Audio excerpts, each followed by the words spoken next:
Guys, remember, nothing in this video is financial advice. This is just hobby stuff that I'm working on. You have to do your own research on all these projects, and any kind of research you want to do on any of these products that I'm suggesting. None of this stuff is meant to be the only endo and finish and everything like that. In this video, I'm discussing stuff that I'm using. I'm not trying to hurt nobody's feelings. I'm not trying to say I know more than anybody else. But of all things, the best thing you can do for Wingbits in this project right now is hit the thumbs up button. You hitting that thumbs up button pushes Wingbits stuff out to the YouTube world. When people are looking at passive income projects, other crypto projects, I have that stuff tagged here. You hitting thumbs up is not because of my great production value or anything like that. You hitting thumbs up is pushing Wingbits information out to the algorithm so people can find more about Wingbits. So stay tuned for more. Welcome back to another video. So this one will be a little bit different for you. I'll try not to make this one as long, since some of y'all complaining that my videos are too long for y'all to watch. But there's been, I get stuck in some of these discords and people start questioning antennas and shopping and list and what we need for Wingbits and different things like that. So I thought I would kind of go over a shorter video for those looking for a shopping list. I can easily share this video. But first, I want to give y'all a little tour of what I have done in communications and radios and stuff like that. So a lot of y'all know my background. I have been in law enforcement for close to probably close to 30 years now. One with another department for a little while. In the last 28 years where I'm at now, I did serve about 20 of those years, 21 of those years in law enforcement itself. Even moving up to a commander over a shift for a while, over about 20 guys. And it was it was an experience. Lost some friends in the line of duty, being ambushed and stuff like that, 2 different occasions and stuff like that.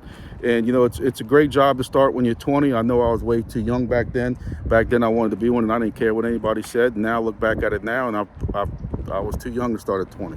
Either way, here I am 28 years later, and 2 years left to retirement, unless I want to do a 4-year drop, and I'll cross that bridge when it comes. So for the last 6 years or so, to 8 years or so, I have been involved in communications. Now, previous to that, I had been in RF communications as a hobby since I was a kid. Always been into radios and that kind of stuff like that, learning on my own. No official type of, other than some electronic schools and stuff like that. But a lot of it learned on my own. I've been a ham operator and up to the license of extra, if y'all familiar with that, for the past almost 10 years now. So, but a lot of this has been self-taught. And I'm gonna tell you one thing also is, I don't know everything. And I tell everybody, there's nobody out there, no matter how cocky you want to be or how much you think you know, you don't know everything. I go to classes all the time. I go to training 2 to 3, 4 times a year. I'm online doing training and stuff like that over and over, because this game, something is always new. Somebody always figures out a better way to do it. I have met friends, and I'm very close with friends from California that I meet up with once or twice a year, all the way to New England. And they are all doing it differently. And I bring stuff back here, and I tell people, this is what my guys in California are doing. Just because I don't want people to think that Conrad invented this or something like that. So I'm bringing that in its aspect to Wingbits and stuff like that. There are certain, I kind of started with this in Helium, and when I saw some of these Chinese clone antennas that people were recommending for Helium and couldn't figure out why they couldn't get the witnesses they were getting, and when they beaconed, they couldn't get that far. And I tried bringing that all back to, a name brand antenna. And I knew Laird because some of the commercial operations that we're involved in use Laird antennas. And when I saw Laird had a 915 antenna, the 8 dBi one, and I started recommending that, I got smoked, I got flamed and everything like that. But it wasn't until I started showing people the results I was getting. And people said it didn't matter back then in the beginning because they were getting paid good. Now, in hindsight, when every little bit counts, people are glad they put those layers up, because the more data they can get and the more beacons they can get, the better they're getting paid. So moving on to Wingbits, and with the previous project we were involved in, you know, Laird didn't have a 1090 antenna, but it's been exactly a year now. I did all kinds of testing with the previous antennas we use in Helium and stuff like that. I used several of those, the low dBs to the high dBs to the Laird. And the Laird came out king in the first test, and I thought Laird was still going to be king of this one until I started getting a hold of these 1090 antennas. The 1090 antennas, I probably got 6 or 7 different ones, and I tested all of them. They have some, like I'm gonna try to show y'all now while I'm talking in this video, that were like $7 to $8, and I didn't think they'd work at all. They have one that they said you can, you know, clip your own whip antenna down to a certain, you know, so many inches or something like that, and that should work. And it worked a little bit. Then they had different brand names we saw on Amazon. The best one we found was a certain price, and then when I started recommending it, Amazon jumped the price up $20, $30. Then that one had, you know, either 5.5 dBi or a higher dBi, like 12 or something crazy like that. And people had the mindset of, hey, in Helium, the higher dBs got out further, so I need that one. When we tested that one, it didn't come out good, but I still have people in Discord that are going to argue with me about this. So, you know, it's a lot cooler out here today. You know, I think it's like 45, 50 degrees right now. But back in the summertime, you know, I was out here in 100-degree temperatures, and we were testing these different antennas. I had a buddy who didn't listen to me, and he took the ham mentality because he's in ham, and he bought the 12 dBi antenna when I was telling him to get the 5.5 one. And when I set up his station at his house with basically the same exact type of setup that I'm doing here, it's above the roof line. He has no trees around him. He's getting, I'm not gonna say half, but he gets less than my 5.5. He gets less range, and he's getting less aircraft shown.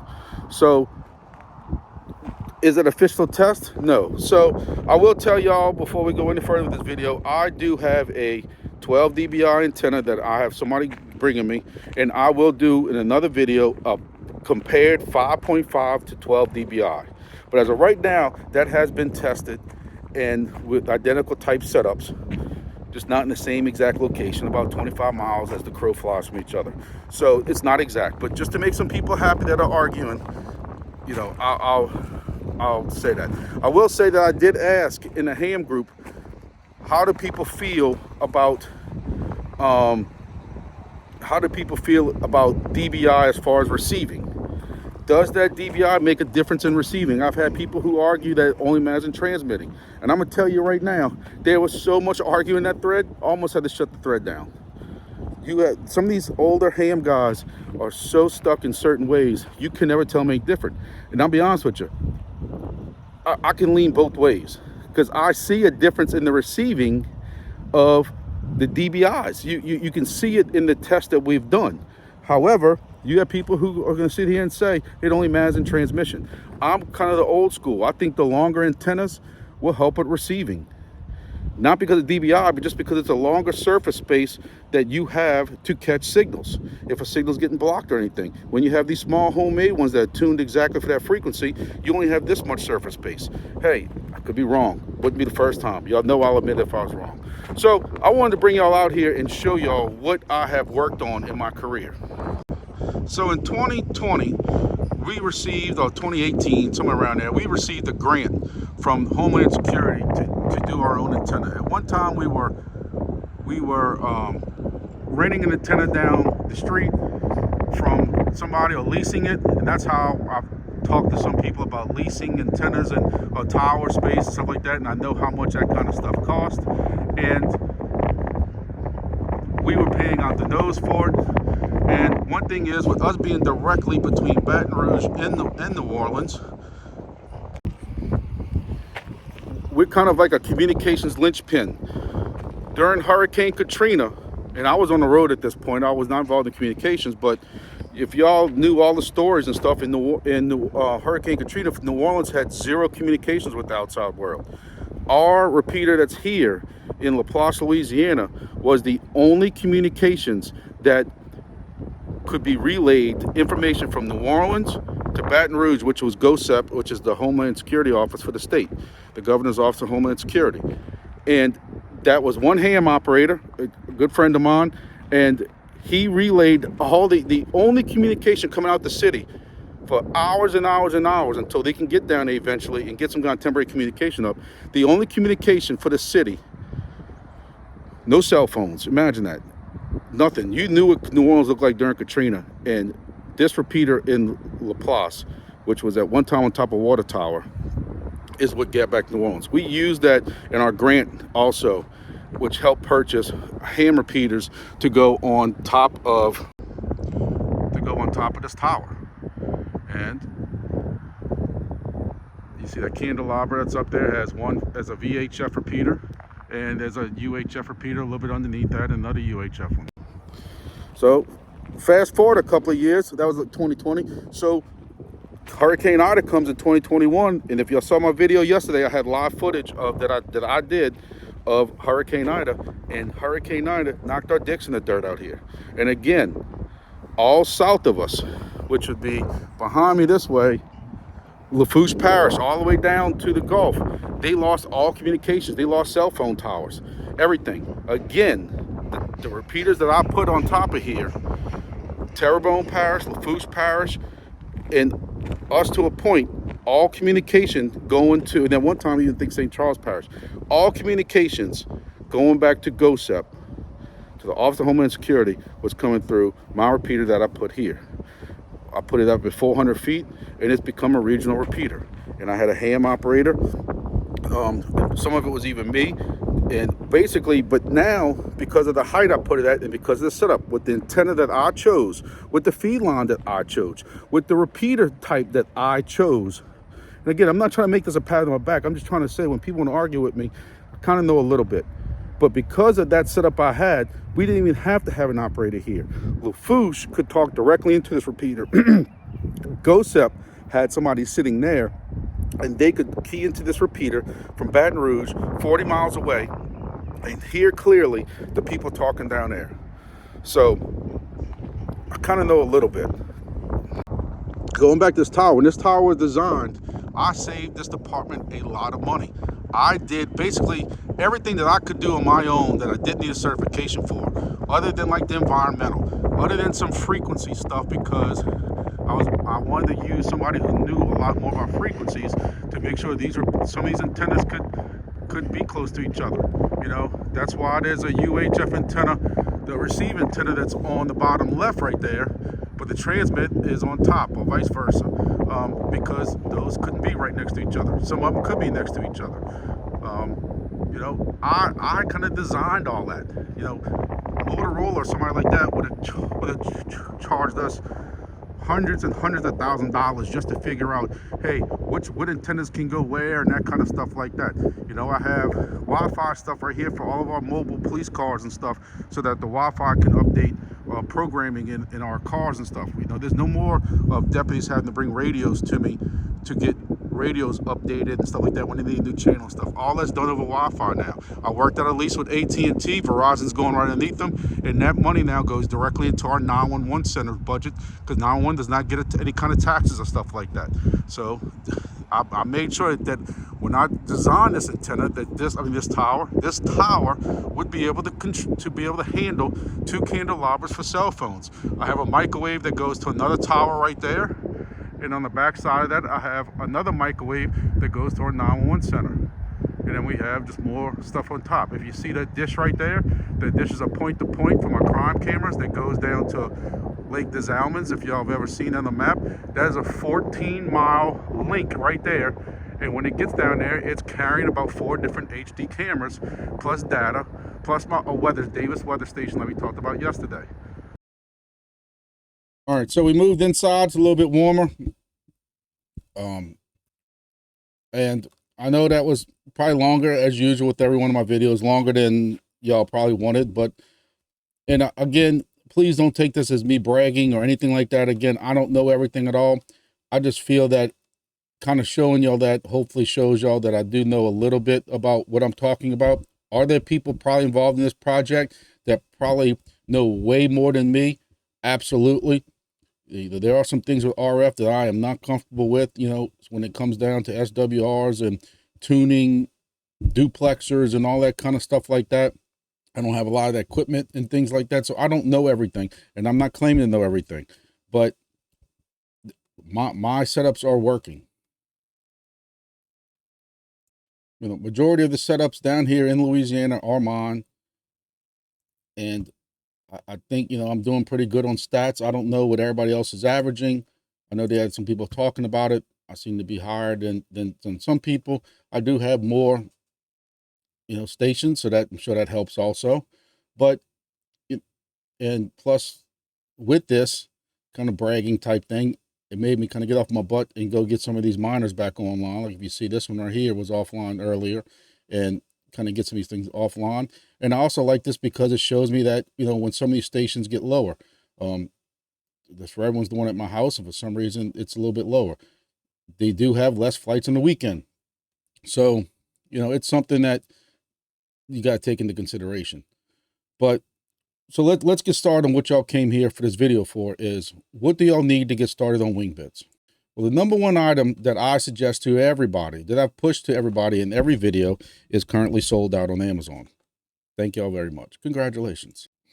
All jokes aside though, when I normally notice that this is sold out, usually it does not take long for them to get more in.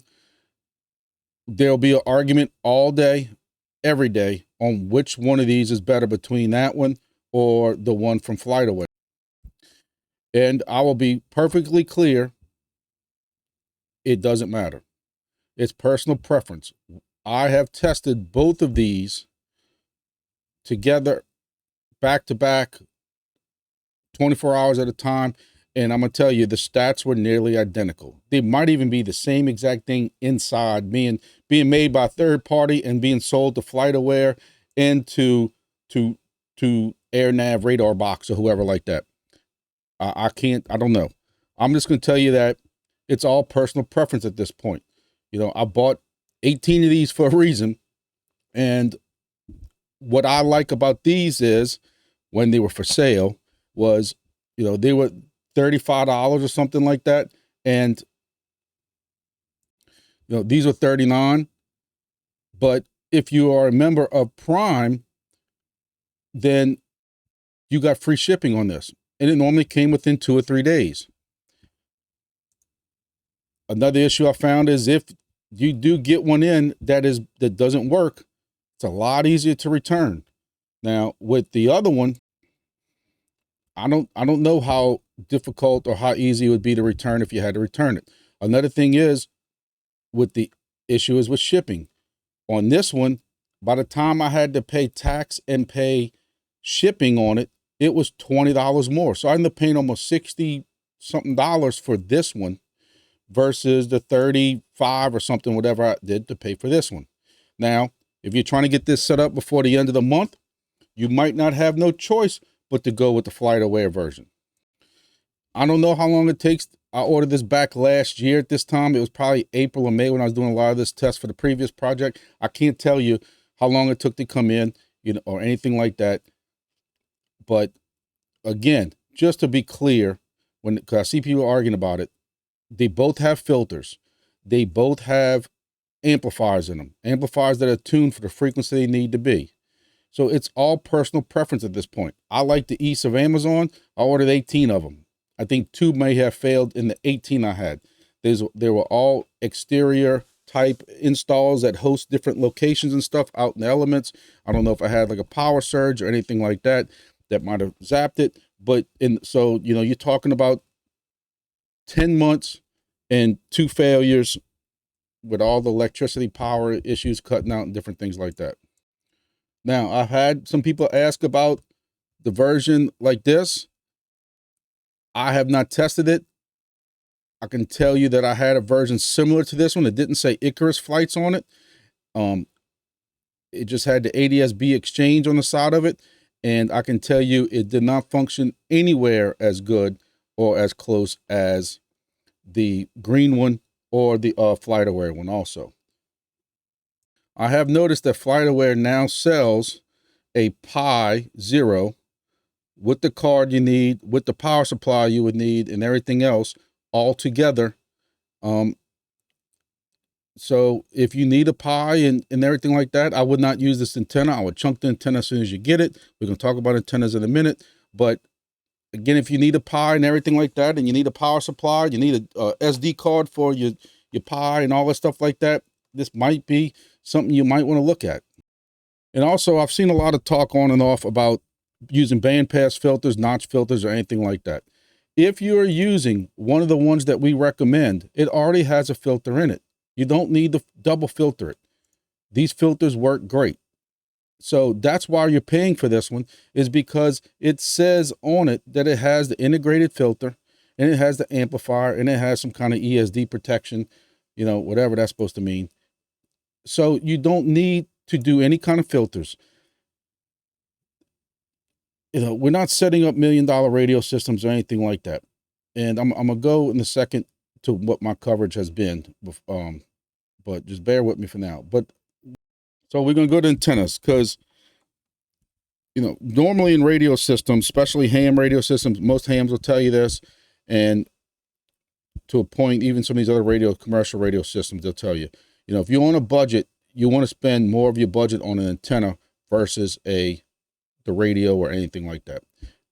It's kind of true depending on this. However, you know, when you're looking at something like this and what the price was of these, you want this one. Okay. So let's go there first. But going back to this antenna right here is $45.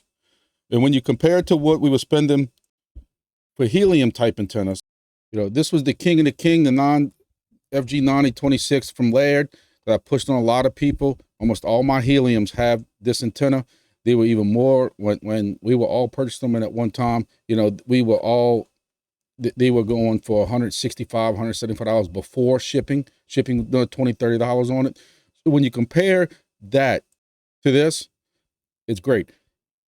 I'm going to tell you, we tested this over and over. We've tested this against a lot of antennas, and we've come back to this one every time. This one is $45. There is another antenna that I purchased in the beginning. You can look on top. I purchased 2 of them that we did testing with. Because this is honestly the first one I found when I was searching for 915. This one was also at one time $40-something. And people started purchasing them with the defli project when I was recommending them, because they worked great.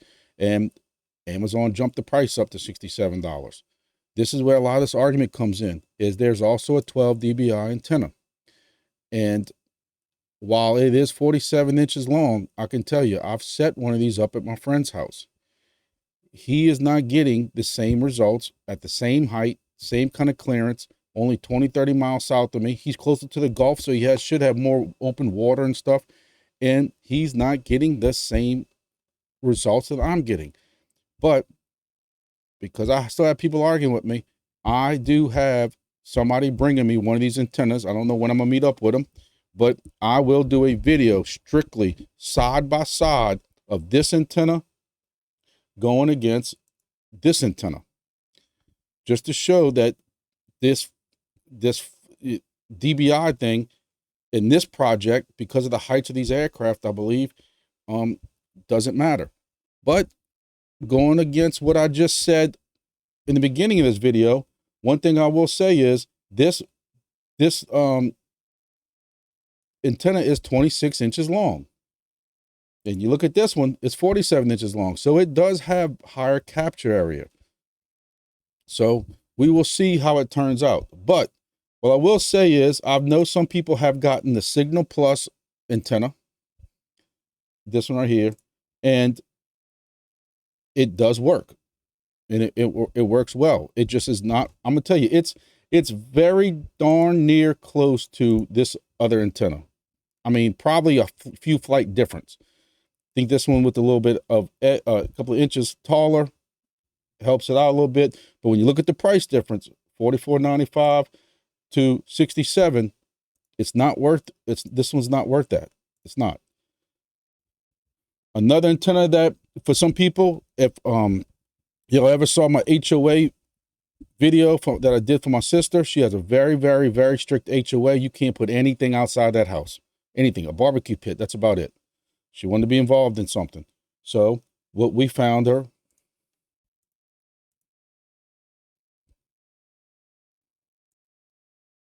this antenna. This is a flight aware antenna. I bought it through Amazon, $55. Doesn't take long to ship. This is like 2 or 3 days. And this is a jet black, straight black antenna, and it works good.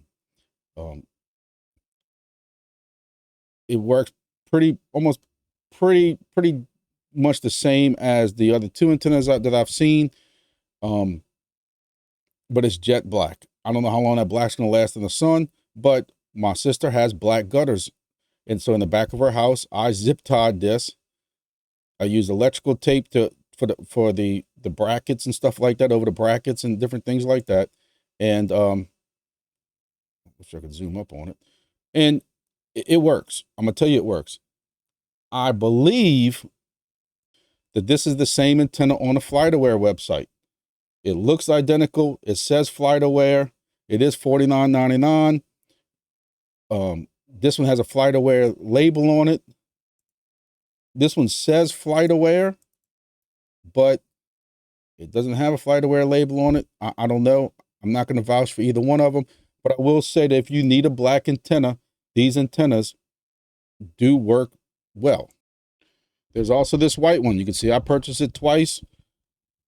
In testing, I think what happened was both gray ones in the beginning of the rush, they were all sold out. I had setups and I set this up. I can tell you, I'm not even using this one today. I don't know if that tells you. I wasted $44. I'd use it in the barn if I had to for some reason, or if I needed for setup, or needed to help a buddy get one up temporarily until his came in or something like that. I wouldn't mind doing that. But I'm going to tell you right now, this one right here is not worth it. It just did not perform. Does it perform? Yes. It's not like it's not going to pick up anything. Just like I want to bring up the Helium stuff. There's a lot of people who are asking about, hey, I didn't want to spend money on an antenna yet. What about a Helium antenna? Yes, I have 1 or 2 stations that are still running Helium antennas because I have not purchased enough antennas yet for all my setups when I can easily use a Helium. You are going to get half to a little more than half of the results with a Helium antenna. Mileage may vary depending on if you're using a layered 8 dBi versus another dBi Helium antenna, 3 dBi, stuff like that. So you might get it, but you will notice that your flights will double, if not more, when you're using the correct antenna. In the beginning of the video, I spoke about the cheap antenna. This is the cheap antenna. Does it work? Yes. Is it going to get you the same thing these other antennas? Not close. I use this one strictly for testing on top of my roof right here, where I do build all my devices at and stuff like that. I have a little feed line running outside to this one, and this gives me enough to test whether or not my whole setup is figured up right, and if I can receive and different things like that, enough to test it, so I don't have to waste, a $50 antenna here just doing testing. So for $10, it's good. But you're going to get $10 worth of value out of it. Does it work? Yes. But again, you're going to get, I actually get more, when I tested this side by side with a bunch of them, I actually get more flights with my Helium antennas than I do with this. That's a 915 megahertz with this antenna, which is 1090. So that should tell you something also. Don't waste your money on this one. So quick story is I went to the heart doctor the other day, and we have to do more testing on some things that they found. So it kind of just kicked me in the butt that maybe I don't need to be as grumpy as I normally am. So I'm going to try to put this as my easier, more mellow way is without hurting people's feelings.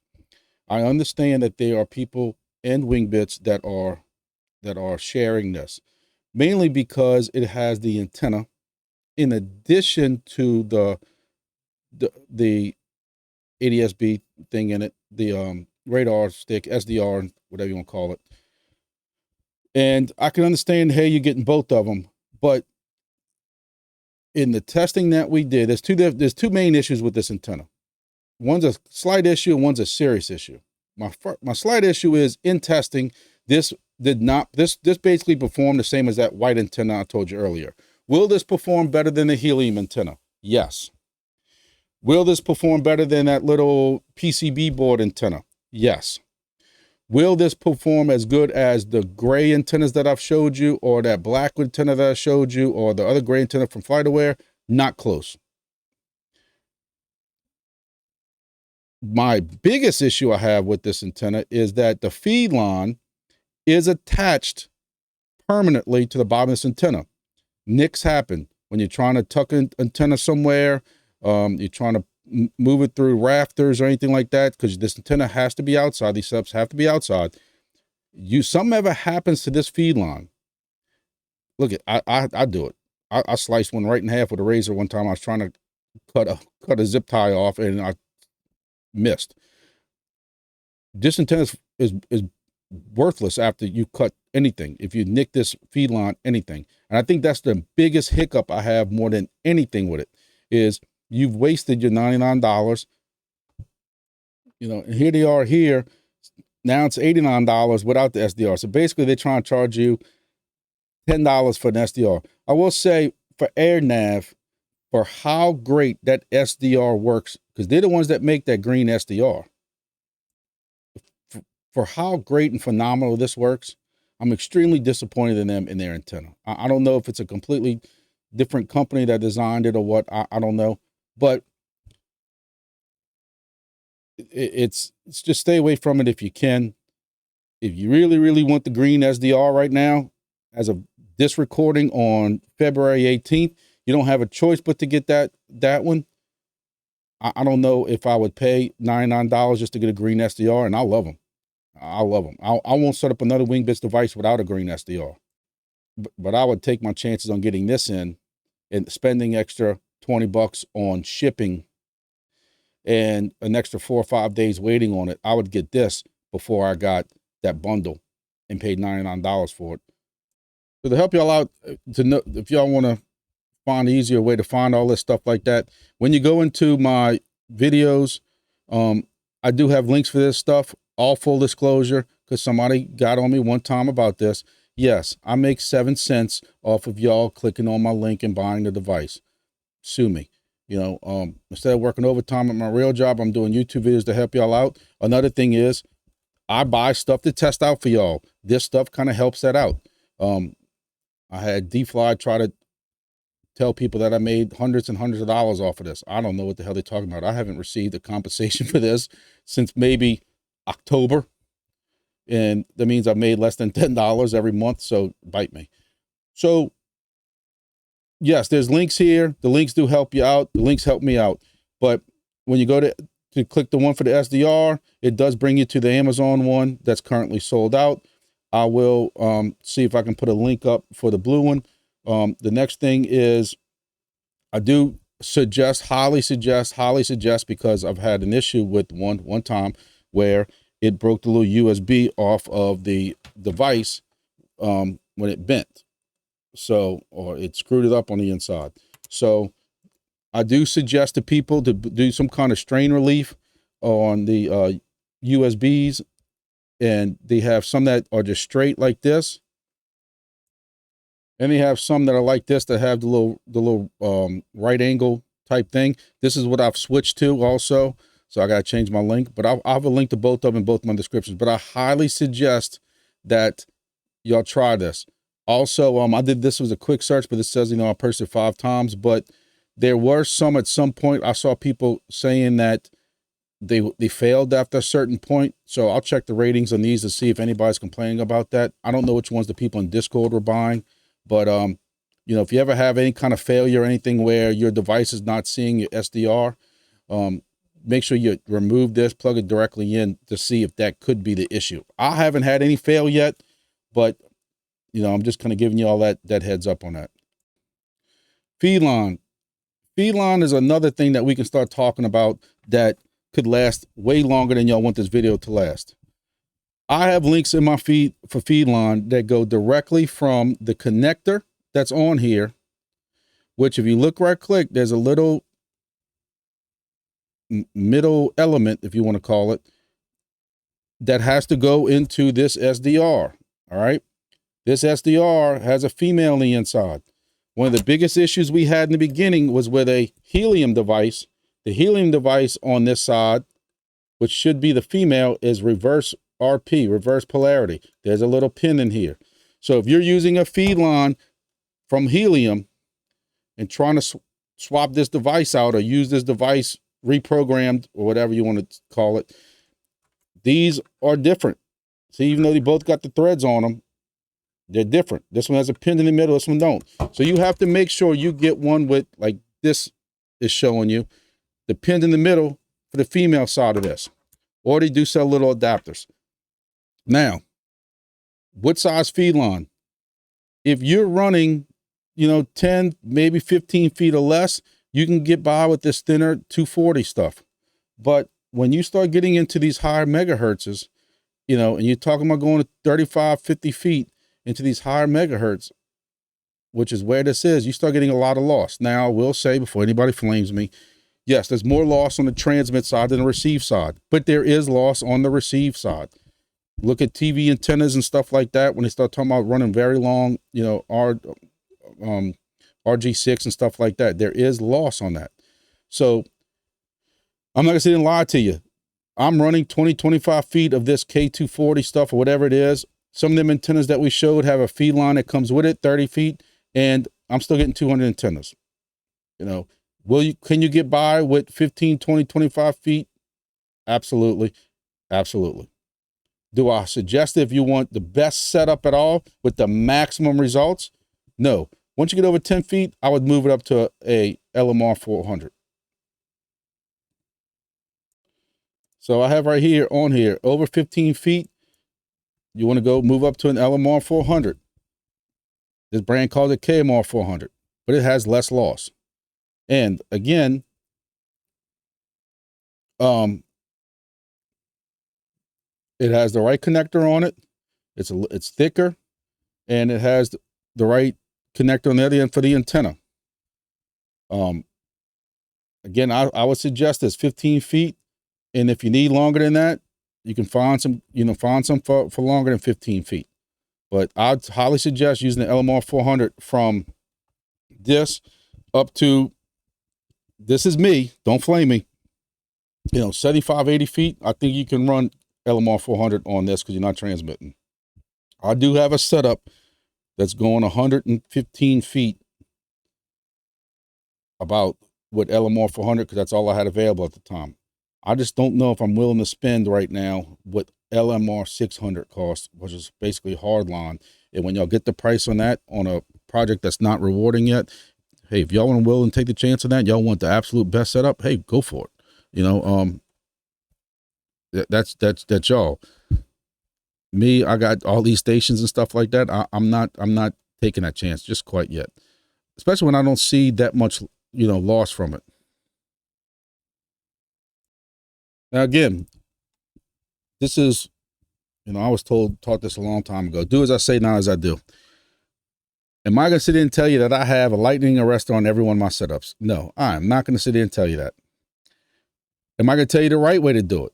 The right way to do it is you need to have a lightning arrestor before that feed line enters your house. That's what most code says. So you really need to have a feed line like you have on top that has the two end connectors on it to go from the antenna side to the arrestor side outside your house. Then you're going to ground it to at least an 8-foot ground rod, or ideally to your building's ground. And then you're going to use the feed line I showed you to go from the other end to your device. That is the correct way of doing it.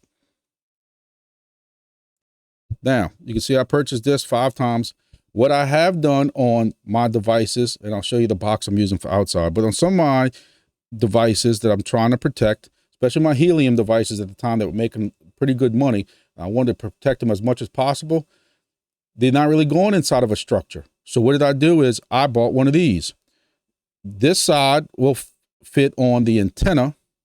Then this side you can use, a 3-foot jumper to go from that into your device. And then I would still ground the top of it, to a pole or something like that, or to a ground or whatever I could find. So again, this is the right way to doing it. Do I have it on every one of my devices? No, but I'm willing to take a chance of that on a $30 little potato versus a Helium miner at the time that you couldn't get in for nothing. So you see where I'm going at. Again, I'm telling y'all the right way of doing it. Are you going to have a little bit of loss from this? Absolutely.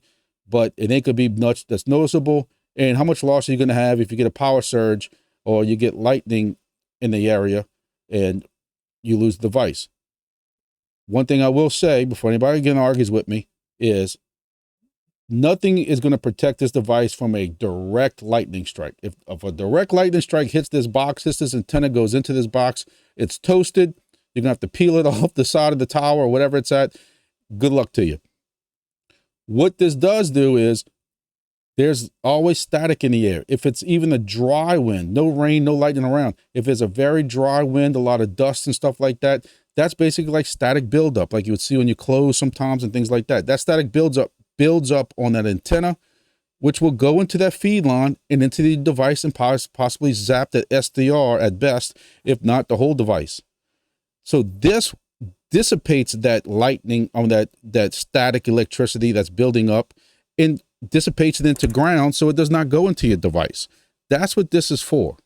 Also, if it is lightning and thundering outside and raining and stuff like that, when there are lightning strikes close to your area, there is that static electricity in the air that will build up on an antenna and especially the feed line.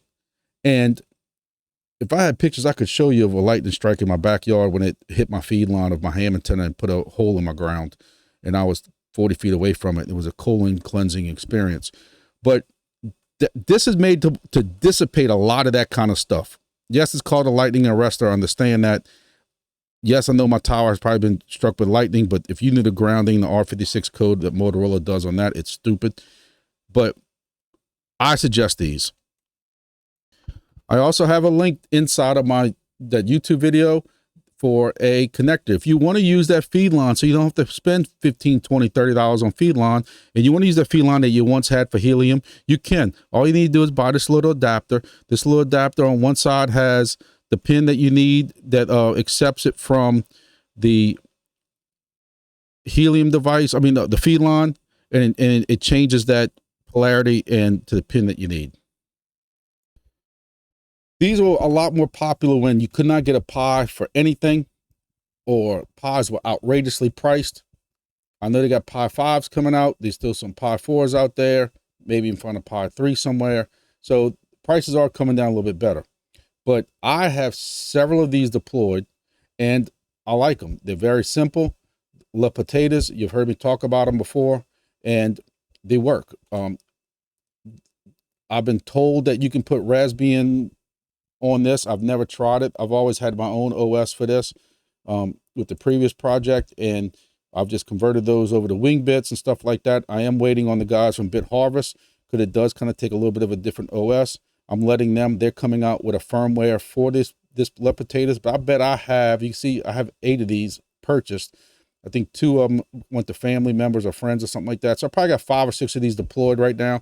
And yes, when Bit Harvest does have their firmware for this, I know I won't be able to do Helium on it because it doesn't have a Helium hat. Never did. But you can still dual mine your Wingbits and whatever else you want. And I've said this before, any device from this point on that I'm planning on doing a Wingbits device on, I'm planning on putting Bit Harvest on it. It's so much easier to manage that I'm putting Bit Harvest on it. One thing I will say with this is I did buy the case and I did buy this power adapter. They're not PoE. They don't have Wi-Fi also, but it does get 100-something degrees down here in the summertime. And so for $9, it lets me put a little case around it with a little half-ass fan. And I do have this power supply also.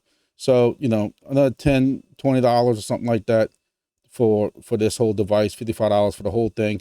I think it's worth it. And they're very simple to deal with. I have also purchased these.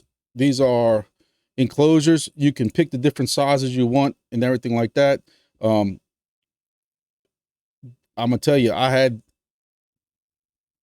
devices that lasted through Hurricane Ida in this. I had devices that lasted through some horrible rainstorms and stuff with the previous project where we have 40, 50 mile an hour driving winds and stuff like that. This sealed and it works right as long as you fasten it correctly. I bought little glands for it for the bottom that my Cat 5 and my antenna wire would go through, and they work. So I will have a link also for this if you want these. They have some that have this clear case on top. You can see that. So when you see the TC, I think the TC is the one that means it has a clear case on the front, transparent cover. I don't want that. I don't want nobody seeing what's in it. So, I get this one. But they work if you need an outdoor enclosure. And I know people that bought cheap Tupperware boxes from Dollar General, drilled some holes, used a bunch of caulk, and fastened those. It's on y'all, how y'all want to do it. A couple of things I want to hit on antennas real quick. Those videos getting way too long. I'm sorry. But these antennas for this project have to be outside. The days of helium, the days of putting stuff in your basement inside. Windows don't matter because windows have so much environmental protection, so UV lights don't get in, stuff like that. Putting it next to a wooden wall works better than a window. Attics, I've tried the attic thing with my sister with the HOA. I've tested it, and I went from 5 flights when it was in the attic to 50 flights when it went outside, when only half the house was blocked, and you can only get the other direction that was open. You have to get these above the roof line to get any kind of decent coverage. It has to be outside, and it has to be above the roof line. It ain't going to be 30 feet above the roof line, just enough that when it goes out, it clears that roof line. You got to remember, these flights are 40,000 feet in the air. You're not trying to hit a helium device that's the same height as yours a mile over. 40,000 feet in the air. All right, so I'm going to show you a couple of different examples of setups I have right now, just so I can show y'all what the differences are. So this right here, I have 2 stations kind of close to each other. This is one that I have a set up for a friend. I have remote into it because I'm the one that basically manages it for him. He paid for everything. But basically, he had a helium device. Helium device took a crap. Hooked him up with a little potato. This is a green FCR, but this is a helium 915 megahertz layered antenna. So you can see that it barely hits this 200 range sometimes. The blue line is where it's picked up flights at some point. And you can see he's getting 123 right now with 570 messages, 123 flights right now. So you can kind of see what he's hitting. This is New Orleans International Airport. That's why his device is there. So he is getting a decent amount of flights up in here. So that's 122 with a layered 915 antenna. When you move over to my station, same exact. Actually, I think his might be a tad higher, maybe about 2 or 3 feet higher than what mine is. I'm at 147 flights with almost 1,200 messages. And you can also see that I am 200, a little bit less than 200 here, 200, well over 200. This is probably 225, maybe 250 going through here. Let's see what this plane is. This plane's 230 right now, 212 miles right now. So you can see right here that side by side with the layered helium antenna. So does the helium antenna work? Absolutely. But which one's got the better results? This project needs as many messages, data points, whatever you want to call it, as possible. So which one you think is benefiting better? Which one will be compensated better when compensation starts coming around? This is another one that we have, what's, kind of on the north shore of the state of the Lake Pontchartrain. And this is also the gray antenna that we spoke about, the one that I suggest to everybody.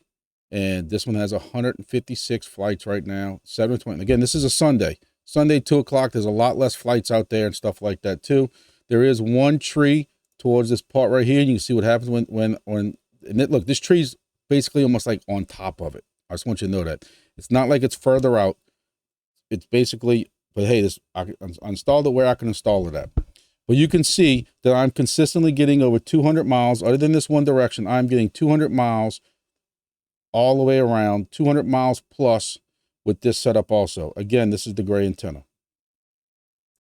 Here's another one. This is a gray antenna that I have on top of a silo that a friend owns. And I don't know what's going on with this device. It constantly refreshes. So you can see that's why the lines are so jagged and stuff like that. I don't know why. I can't figure it out, but it works. But this one's getting 767 messages, 174 aircraft. And again, it's hitting over 200 miles, as you can see, all the way around. Now, this is a good comparison. What this is on top of a building in Baton Rouge that I had limited access a while back. And if I really wanted to make a change to it, I could. But one of the admins from the previous project has roof access, and I don't want to deal with it. What I'm getting at, though, is this is a Helium antenna. So I can easily go swap my equipment out on the bottom. Getting to the roof where I have to change the antenna out, I'm just not dealing with it right now. So this is a layered antenna, non-DBI from Helium, with a green SDR on it at 200 feet up. And you can see it's getting 200 miles some places. It's only getting, but it's getting 150 aircraft. Again, it's also 200 feet up. So there's a part of me that says, really, I really would like to go put a 1090 antenna on it, the 5.5 dBi, and maybe even that 12 dBi when I get a hold of it, just to see would it being that much further up if that 12 dBi does help out. I'd like to be able to compare all three of them. I don't know if I want to hang out on that roof that long to do all that, but yeah, you know, thoughts cross my mind. But I still think when I put a 10 dBi or 5.5 or 1090 megahertz antenna on top of there one day, I think this will do a lot better. And just to change it up a little bit, I want to show you this one. This is a friend of mine who wanted to get involved in this project, and I had to basically twist his arm to go through with it because he felt he had all these trees around him and stuff like that. So we gave him the best setup possible. The green SDR along with the gray antenna that I keep talking about. He has trees surrounding his house, and he is still getting almost 200 miles in one direction. One side, the trees are a little thick, but he's still getting 136 right now, 137 aircraft. Again, today's a Sunday. There are less aircraft. I probably should have waited till tomorrow to do this video, but I got videos lined up almost every day right now, and I wanted to get this one done with everything we've been talking about on defli. I mean, on Wingbits, Wingbits Discord. So he's getting 761 messages, and he's pumping them out there. So my point is, don't be scared that just because you have trees and you have whatever, the biggest thing I'm going to repeat over and over again is getting this outside.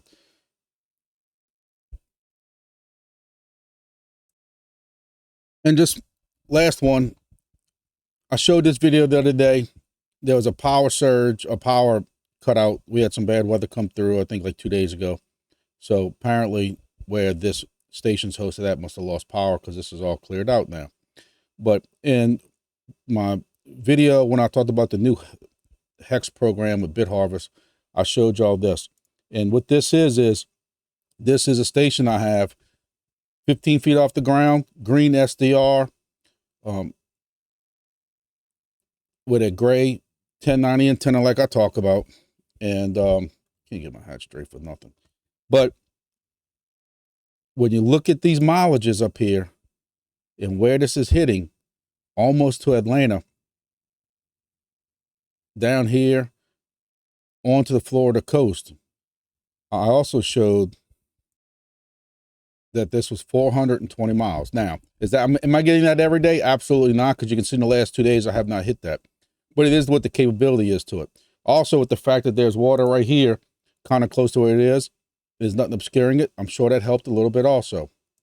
The one that went to Orlando, almost to Orlando, that was 500 miles. My point I'm trying to get at is that the setups that I'm using is working.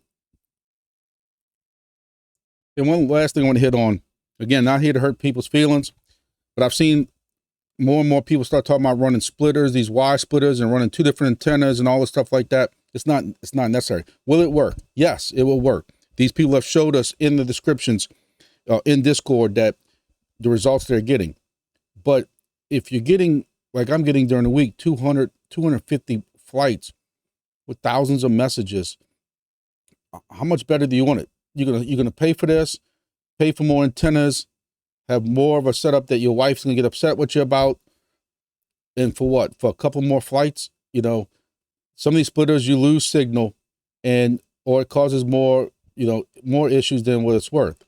Yes, they got people out here who know more than I do, and I'm sure they could come up with a way better receiving system than I'm coming up. I have no problem with that. It's not going to hurt my feelings. All I'm just saying is what I'm doing is working. 200 plus flights. Got to be close to the leaderboard. I don't know what the leaderboard is. I'm not here for the leaderboard. Yes, it'd be nice bragging rights, but I don't know what the leaderboard is. I don't know if they're ever going to show that. I wish they would, just for the hell of it, just to give us something else to brag about. Just, you know, we're not making any money right now with it. But apparently the setups are working. There's no reason to go spend a crazy amount of money on this. I did see that Wingbits does have like a shopping list type of thing like that. And part of the reason I did this video is because some of the stuff on that video, some of the stuff on that shopping list is the white antenna with the feedlines, you know, that's permanently attached to it and things like that. But they also have the antenna that I mentioned and stuff like that. Again, we've been doing this for 12 months now. I know some of y'all are new coming into it. I know there's still gonna be people asking questions about what antenna and will this antenna and that antenna work. You know, I don't want to see people waste their money. We did all this so people wouldn't have to waste their money.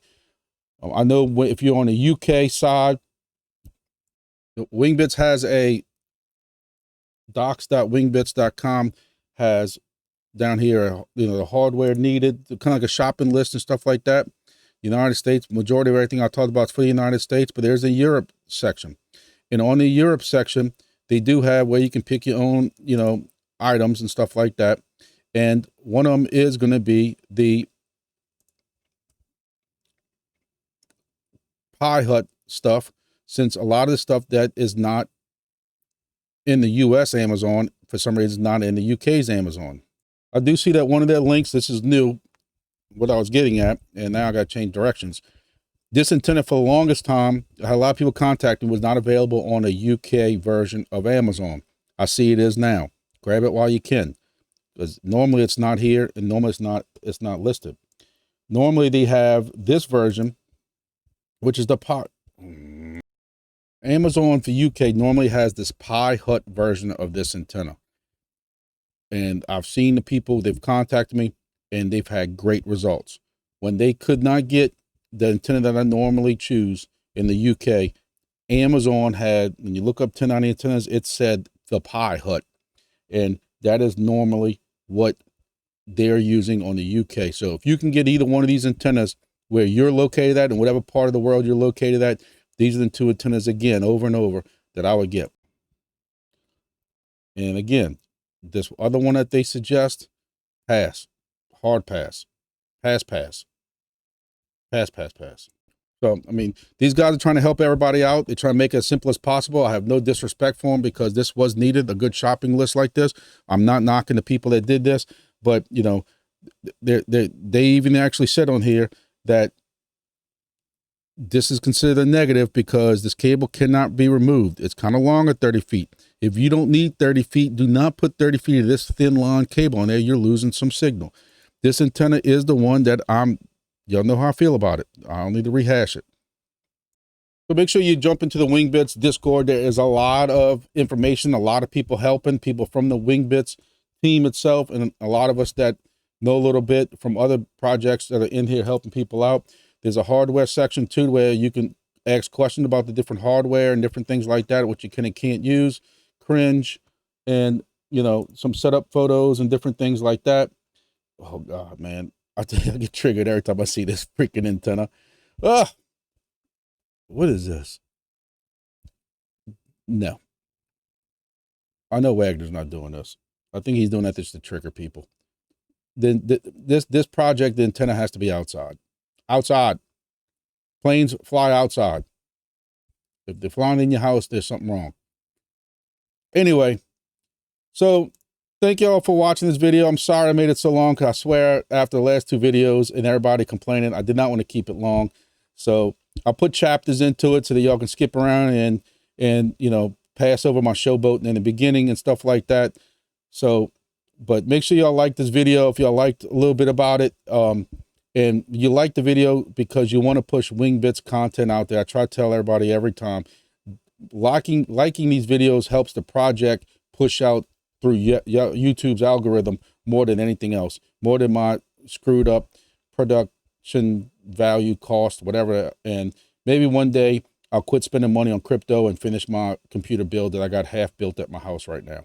So thank y'all, and see y'all in another video. We got more coming for this week. There's a lot of stuff coming down. So have a good weekend.